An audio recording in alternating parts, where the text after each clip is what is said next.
evening, ladies and gentlemen, and welcome to the Cooper Union. My name is Jamshed Barucha, and I have the privilege of being the president of the Cooper Union for the Advancement of Science and Art.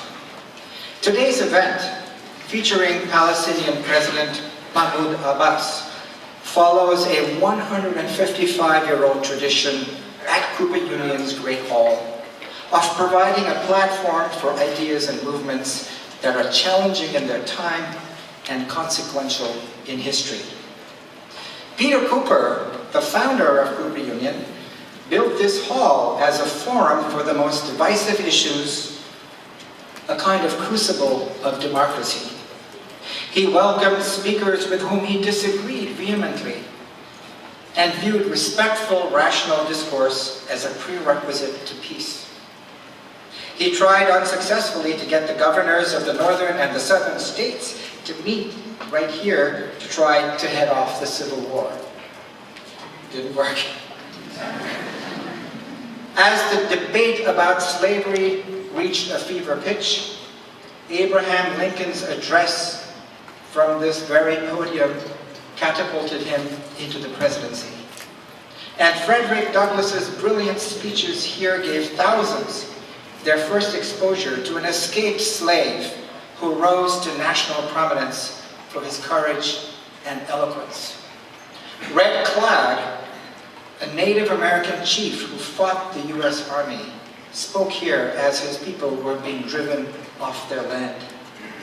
Cooper Union was the launch pad for the Association for the Advancement of Colored People and the suffragette movement headed by Susan B. Anthony that eventually led to the women's vote. It is difficult today to imagine how controversial many of these speeches or movements were. Passions ran high on many an evening. But in the final analysis, this hallowed Great Hall has been about freedom of speech, about giving the speaker the floor. I trust that today, as we welcome President Abbas, we will live up to that great tradition. President Abbas will be introduced by Ambassador William Clark. Ambassador Clark is Executive Director of Churches for Middle East Peace, known as CMAP, a nonprofit coalition of 25 national churches that conducts education and advocacy in support of a just, durable, and comprehensive resolution of Israeli-Palestinian conflict. CMAP is the sponsor of tonight's event. Before his retirement from the U.S. State Department, Ambassador Clark was a career Foreign Service officer serving in the Middle East, Europe, Canada, Africa, in several ambassadorial positions and at the United Nations. He served as U.S. Ambassador. He served as the Deputy Assistant Secretary of State for Africa, and on the United Nations Security Council as a representative for Middle East and African issues, and led a study group on the Middle East at the John F. Kennedy School of Government at Harvard University. Please join me in welcoming Ambassador William Clark.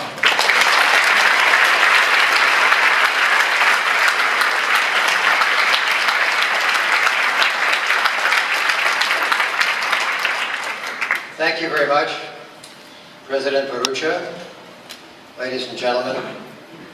I would like to first acknowledge briefly some distinguished guests, including two heads of organizations on my board, the Reverend John McCullough, Chief Executive Officer of Church World Service, and Diane Randall, Executive Secretary of the Friends Committee for National Legislation.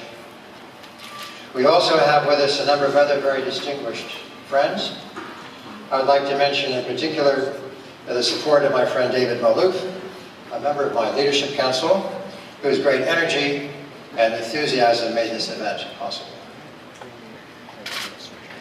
We are honored tonight to hear from a man who has dedicated most of his life to support for nonviolence and negotiations to end the decades of violence between Palestinians and Israelis. Mahmoud Abbas was born in Safed in 1935, a town in northern Galilee that was home to some 12,000 Palestinians. In 1948, at the age of 13, he became a refugee and went to work to support his family. In the 1950s, he was a founder of an organization that became the Palestine Liberation Movement, Fatah. In the 1970s, he pioneered efforts to establish contacts with Israeli peace groups. He represented the Palestine Liberation Organization at the signing of the Oslo Agreement on the White House lawn with President Clinton in 1993, at which the PLO not only recognized Israel, but recognized in writing Israel's right to exist. In 2004, he became chair of the PLO, and in 2005, president of the state of Palestine. Mahmoud Abbas has been recognized by many as a partner for peace. He has said repeatedly that it is not through violence, but through negotiations, that an end to the occupation and Palestinian national aspirations can be achieved. He opposes incitement. He has worked closely with the United States to assure that there is one gun and one law in the West Bank. Violent deaths in Israel from Palestinians have declined from hundreds per year to near zero. In the hope of progress towards ending the occupation, President Abbas led serious negotiations with Israel in 2008 under the Annapolis Agreement, and again during the 9 months ending last April under Secretary of State John Kerry, despite the recommendations of some of his advisors who were skeptical of negotiations led by the United States. He has met many times over past years with Secretary Kerry, who has said he deeply appreciates all President Abbas has done for peace. At a time of growing dangers in the Middle East, President Abbas is a man who deserves respect and support for those seeking to sincerely end conflict and bring about lasting reconciliation. President Abbas.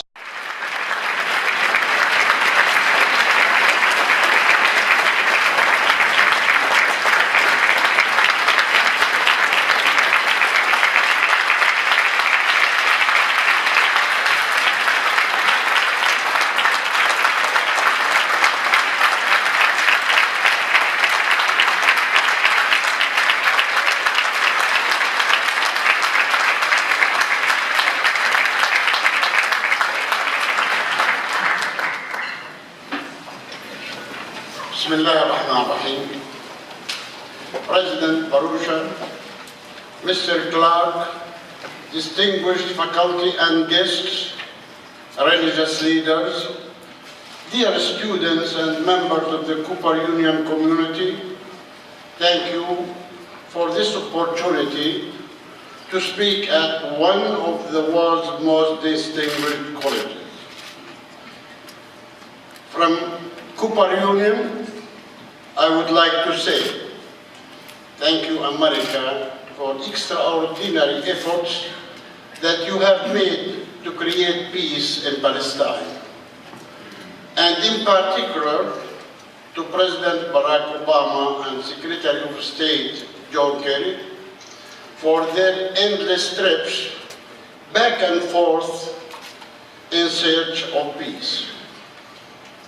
What President Obama and Secretary Kerry did took courage, just as it took courage for Abraham Lincoln to stand at this very podium to argue for the end of slavery. I am honored today to stand in front of you at this podium where 8 men who were or became American presidents have stood and announced their programs and platforms. This great hall has been instrumental in the furthering the abolitionist movement, the women's suffrage movement, American labor movement, the civil rights movement, and the Native American rights movement. These walls have heard men and women speak far more eloquent than me. I ask their accommodation for the next half hour to also hear me. I come here today to convey to you the greetings of my people in Palestine, who aspire for peace and justice. Palestine is a country in the heart of the Middle East, a country in the Middle East where Christians and Muslims live in harmony, a country in the Middle East, the birthplace of Jesus Christ, in Bethlehem, where I pray with my fellow Palestinian Christians 3 times every year, a country that hopes to live in peace and security side by side with its neighbor, the State of Israel. I come today to pledge to create the new peaceful state of Palestine. I come here to ask you to rethink Palestine. This may especially be seen by some as an odd and hard place for a faithful Muslim to talk peace. Here, almost in the shadow of Ground Zero, where thousands of innocent American men, women, and children were also victimized on a quiet September day. But today in Cooper Union, I stand on the same place where Abraham Lincoln stood over 150 years ago and condemned the scourge of slavery to state loud and clear that we, the Palestinian people, condemn terrorism. We condemn what happened in September 11. We condemn the treatment of Christians and non-Christians by ISIS, Daesh. I am speaking on behalf of 99% of the Muslim peoples around the world, here today nearly in the shadow of Ground Zero. I state to the world, the barbarians of ISIS, Daesh, and Al-Qaeda who killed innocent people are not faithful Muslims. And to the children and the families of the victims of September 11, I say as a Palestinian Muslim, I am sorry for your pain. These murderers do not represent Islam. We all stand against them to defeat their evil plans. At the same time, we must work to end the Israeli occupation and establish a Palestinian state, for we cannot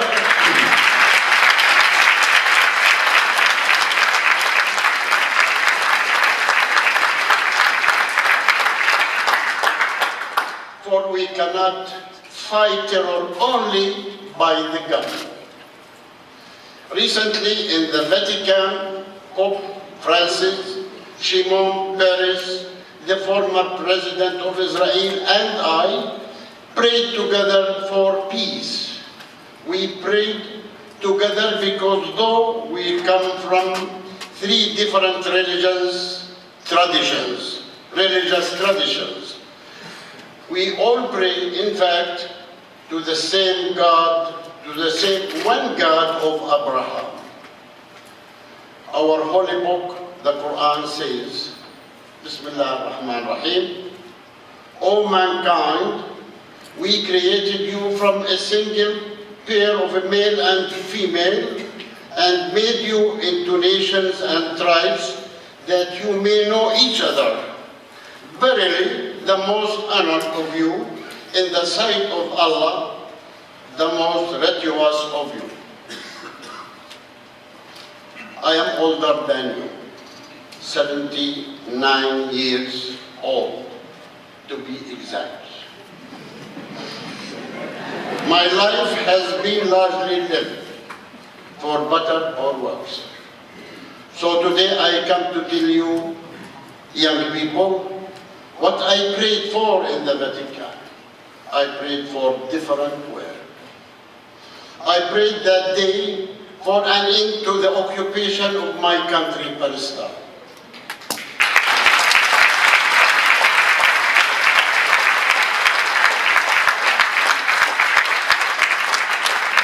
I pray for a free and independent Palestine that will live side by side in peace, security, and prosperity with its neighbor, the State of Israel.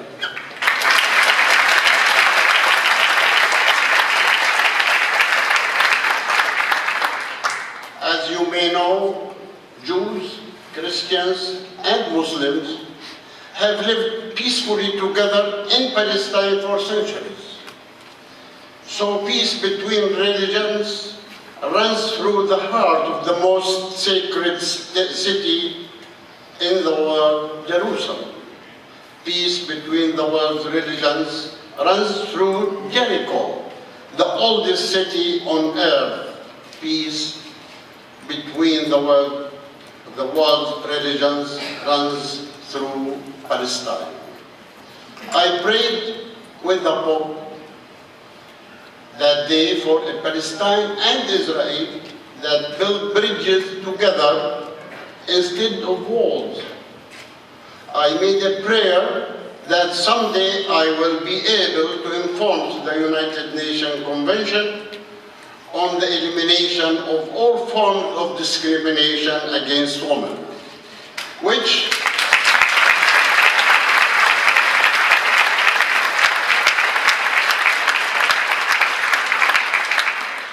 I have signed, and that we can make our new state of Palestine a model of women's rights in the Arab world.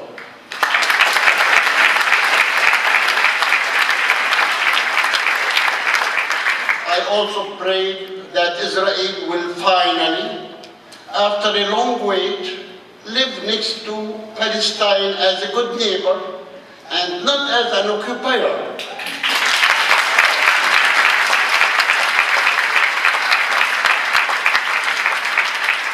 So we Palestinians can continue to build our institutions for a modern and open state and society.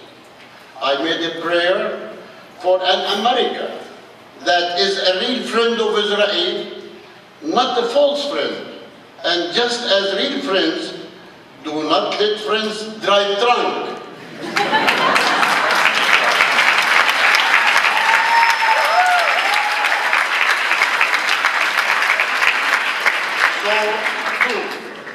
A real friend of Israel would not let them engage in the widespread killing of women and children, including bombing United Nations schools and hospitals, such as we saw in Gaza.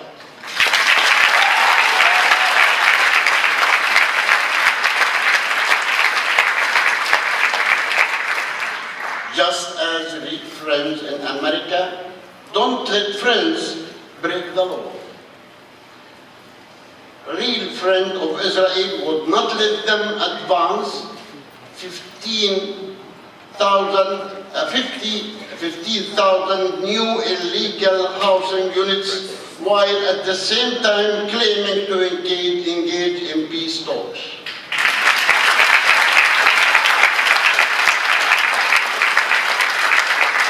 Just as real friends in America don't let their friends abuse their neighbors' children, America, as a real friend of Israel, wouldn't let them routinely arrest, beat, and jail without charges Palestinian children,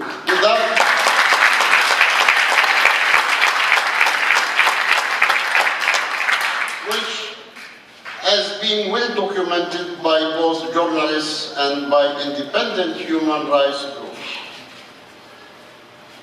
And so today, I come to ask you, the students of Cooper Union, I come indeed to ask all of the students of America and the world, will you join this old man in his prayers? Will you help me to build a peaceful world? I am sure your answer is yes as well.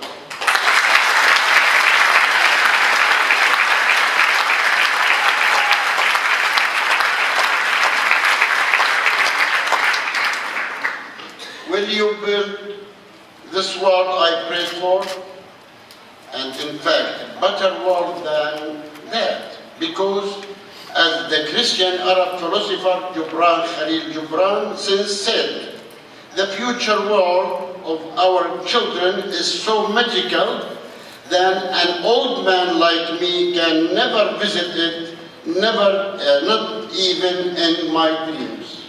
But I hope that I will see. The people of Israel live today as our occupiers. And without a permanent vision of a peaceful coexistence with their very closest neighbors, not acceptable. My people in Gaza live under siege by Israel without freedom of travel or of trade, with 80% of them now reliant on foreign aid and in constant fear of being randomly bombed. They live locked in an open-air prison, not acceptable.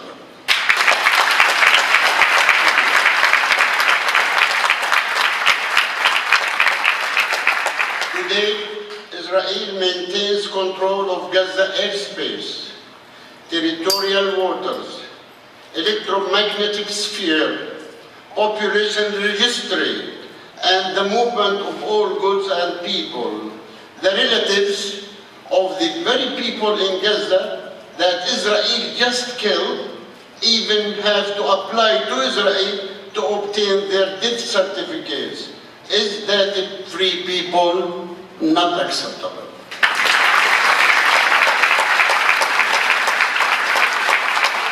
My people in the West Bank and East Jerusalem live under Israeli occupation, where with segregated highways behind huge walls, traveling through constant internal checkpoints, a large number of them with no running water, a large number of them still in refugee camps for decades, with no right to a fair trial and no right to post bail, often physically beaten and abused upon arrest and with little hope for the future.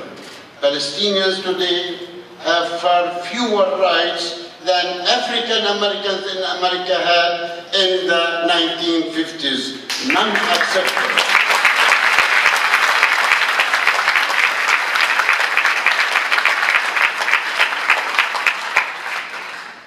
I ask you to rethink Palestine.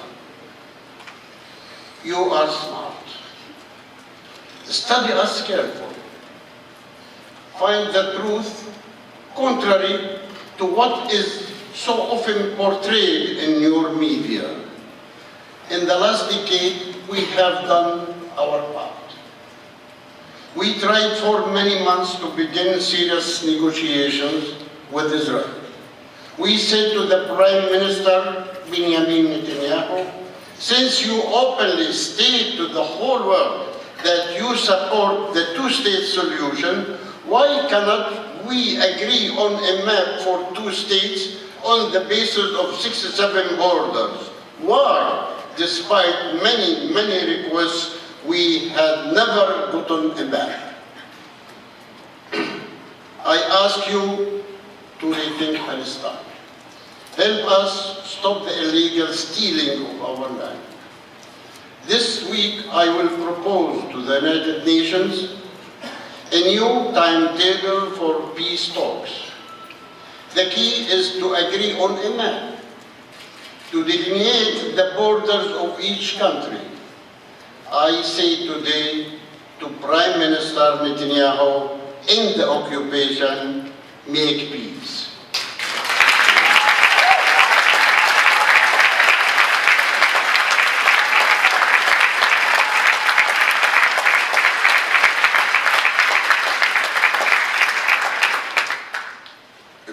Century has passed since the Palestine Liberation Organization officially endorsed the two-state solution. in a historic decision that has since been accepted by all the Arab states. Palestine recognized the State of Israel based on pre-67 borders, conceding over 78% of historic Palestine, rather than accepting 78% of the land in question. The current Israeli government has chosen to use the peace process as a smokescreen for more colonization and oppression. We still wish to believe that our Israeli neighbors do not expect the Palestinian people to live under a system of apartheid. The desire of peace and freedom-loving nation for independence cannot be eliminated by force. We are the only people on earth still live under occupation. Not acceptable.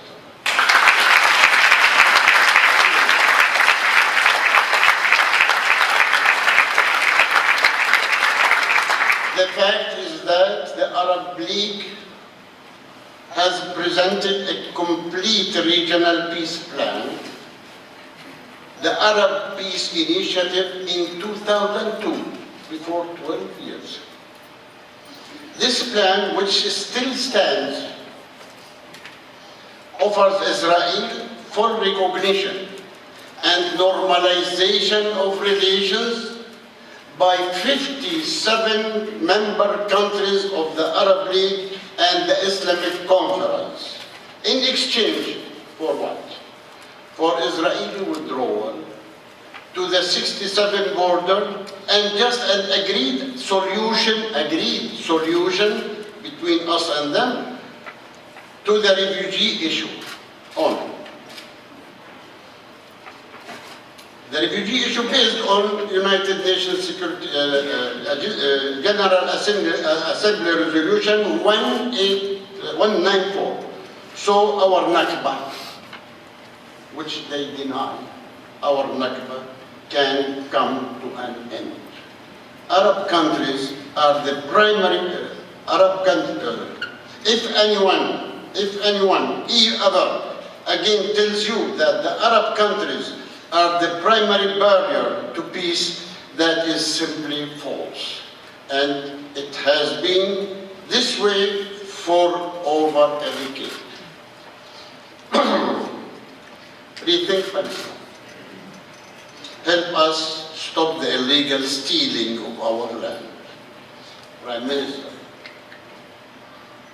Netanyahu, end the occupation, make peace. Only. We don't want anything else. End the occupation and make peace. We are ready for this. The 8th commandment says, thou shalt not steal. America itself directly asked Israel to stop building illegal settlements on Palestinian land.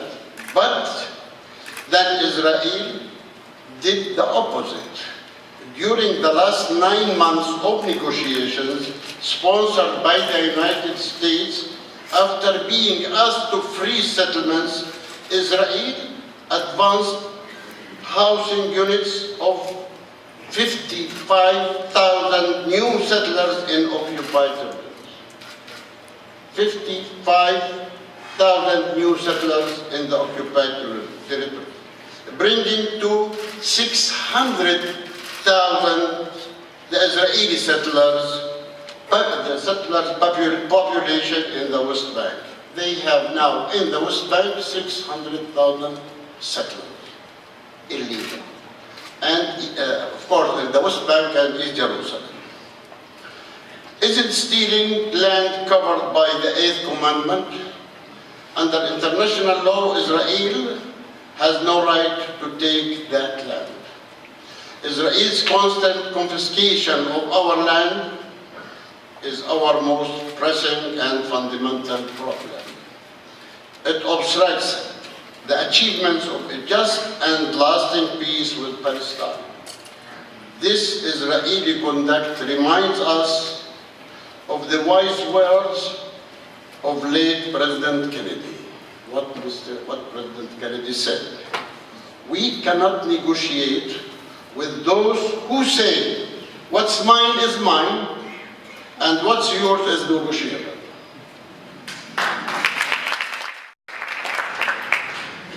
When Palestine exercised its long and overdue right to seek recognition of statehood before the United Nations 2012, it was not in an attempt to bypass a negotiating peace. Instead, it was to allow us to be a leader for peace and human rights in the Muslim world, mainly through access to multilateral treaties and international organizations. All the international organizations, we will be members of it.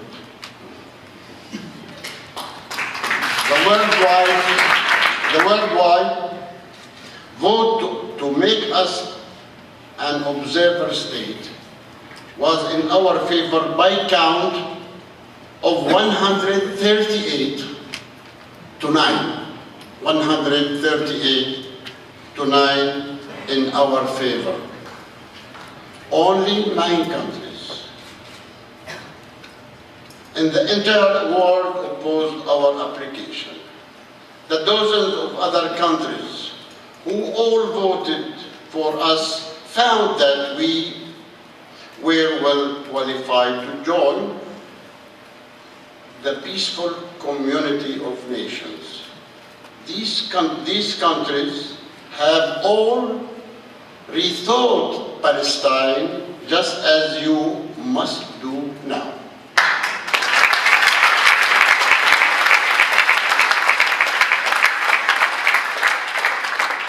Rethink Palestine. Help us stop the illegal stealing of our land. Prime Minister. Prime Minister Benjamin Netanyahu. Enough. Enough is enough. End the occupation.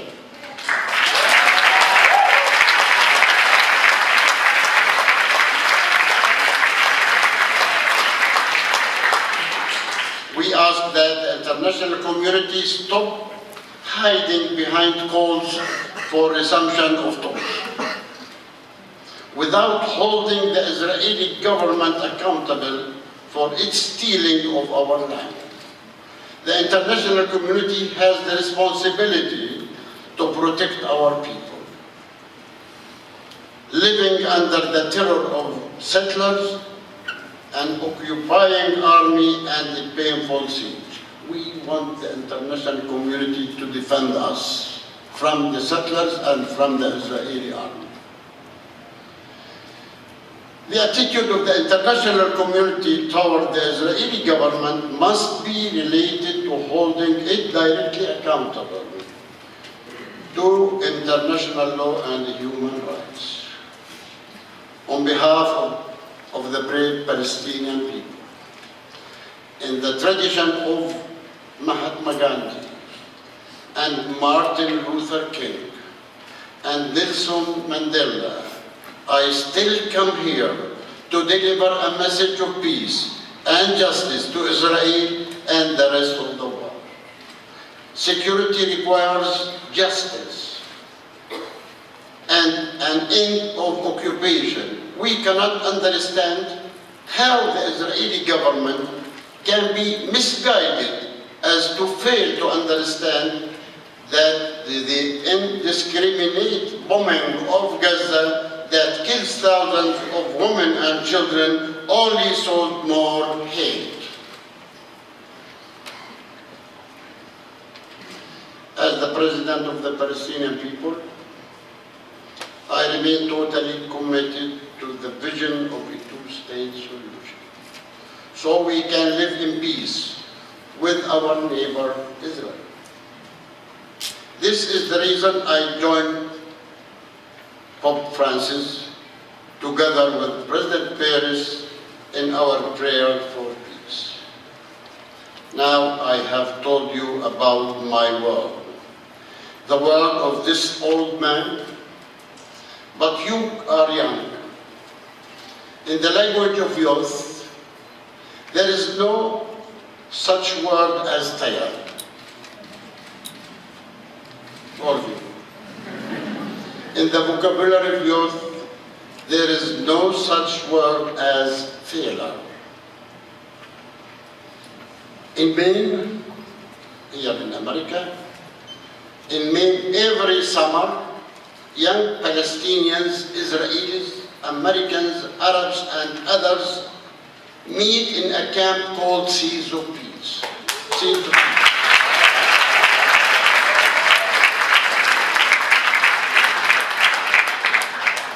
Founded in 1993. They built the very word I am calling for in Palestine. It works. It's real. It's the future. To those who say peace between Israelis and Palestinians is impossible, I say, let them visit America. I say, let them visit Maine.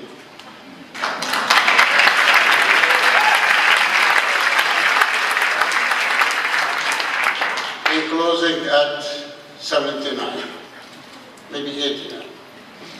I do not know for certain if I will ever hold in my hand and taste the sweet fruit of peace. But I do know this for certain, I have held in my hand and seen with my own eyes the seeds of peace. The seeds of peace are the young Palestinian, Israelis, Americans, and others all over the world who form peace groups on college campuses like J3 and Students for Justice in Palestine.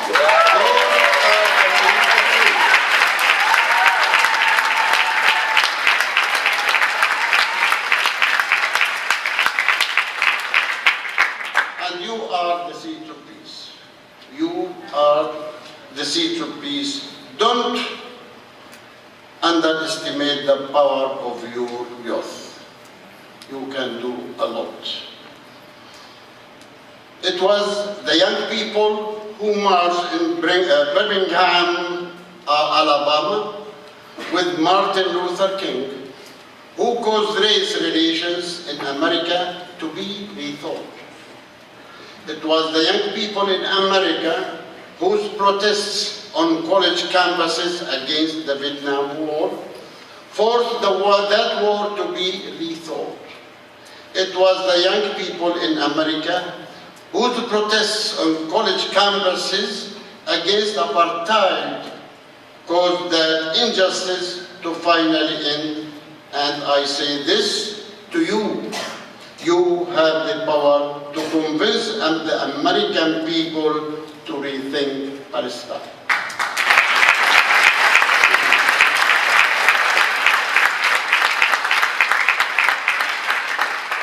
Wisdom may come from the old. Passion for justice is the province of the young. The old ask, what day will justice come? But for the young, the time for justice is always now. In the vocabulary of youth, the time for justice is always right now, and so it should be.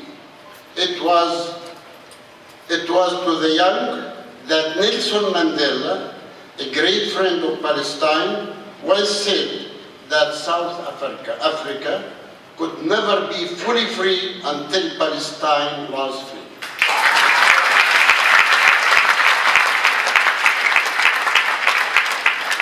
Nelson Mandela is waiting for us. Now, with each of you, seeds of peace, start tonight to build the world I prayed for with Pope Francis. Will you, seeds of peace, create the world of tomorrow where there will be no more Palestinians or Israelis killed?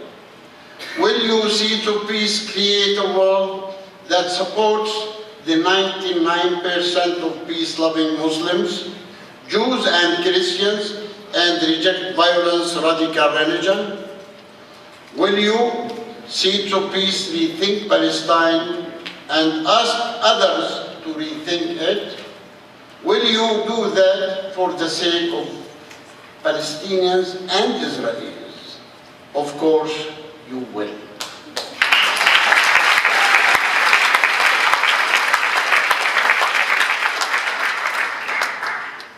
Because here at this magnificent college, the Cooper Union, where magical things are created, as at colleges across America, religious and ethnic diversity already exists. You have already created in your universities a model of the very world of interreligious coexistence and peace and love that the old people try to tell you is impossible in my country. Don't believe them. Despite all Israeli attempts to make our nation accept a reality of exile and apartheid, under a cover of impunity, we continue our peaceful march towards freedom. Paraphrasing our late poet Mahmoud Darwish, you know Mahmoud Darwish, or you heard about him. Standing here, he said, staying here, permanent here in Palestine, eternal here, and we have one goal, one to be. And I say, yes, we will be.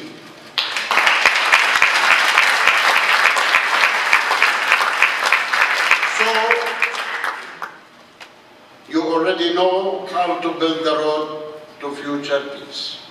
And you know that it runs through Cooper Union. It runs through America. And yes, it runs right through Jerusalem and Palestine. We have all made mistakes.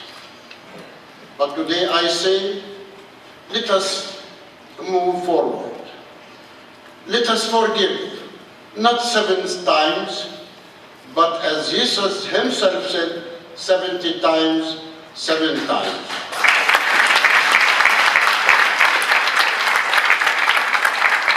Martin Luther King said, the arc of the moral universe is long, but it bends towards justice. Today I say the arc of fear is long, but it circles back to love. I intend to close that circle. And today I humbly ask you, the magical students of Cooper Union, of America, and of the world, to be part of that change. Rethink Palestine. May God bless you. Thank you very much.